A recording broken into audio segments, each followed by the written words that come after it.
വാപ്പനെയും ഇമ്മനെയും സ്നേഹിക്കേണ്ടത് കാണിച്ചു കൊടുക്കാൻ പറ്റാതിരിക്കാന്നറിയോ? ആ വാപ്പന്റെ ഇമ്മന്റെയും മക്കൾക്കാ. നിങ്ങളെ ഉമ്മനെയും വാപ്പനെയും നോക്കുന്നത് കാണിച്ചു കൊടുത്തിട്ട് ഓനോട് പറയണം, ഇങ്ങനെയാ മാതാപിതാക്കളെ സംരക്ഷിക്കേണ്ടത്. വാപ്പനെയും ഇമ്മനെയും നോക്കണമെന്നോന് മദ്രസയിൽ പഠിക്കാനേ പറ്റും. അവരെ കാലിന്റെ അടിയിൽ ആ സ്വർഗം എന്നോന് പഠിക്കാനേ പറ്റും. അത് കാണിച്ചു കൊടുക്കേണ്ടത് പള്ളിയിൽ ഉസ്താദല്ല, അത് കാണിച്ചു കൊടുക്കേണ്ടത് ഖുതുബ പറയുന്ന മൊയ്ലിയാരല്ല. അത് ആ വീട്ടിലുള്ള വാപ്പയമ്മയും കാണിച്ചു കൊടുക്കണം. അവരെ വാപ്പനയമ്മനെയും നോക്കിയിട്ട് ആ സ്നേഹം കണ്ടിട്ട് എന്റെ മോന് തോന്നണം, പടച്ചോനെ ഇതുപോലെ എനിക്ക് എന്റെ വാപ്പനെയും നോക്കണം എന്ന്.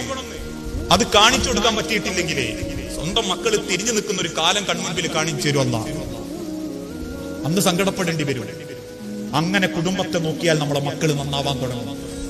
നമ്മളൊരു നല്ല കുടുംബക്കാരനാവണേ, നമ്മളൊരു നല്ല ഭർത്താവായാൽ മതി. നല്ലൊരു ഭർത്താവായാൽ മതി, എങ്കിൽ നമ്മൾ നല്ലൊരു മനുഷ്യനായി മാറും. Download ShareChat.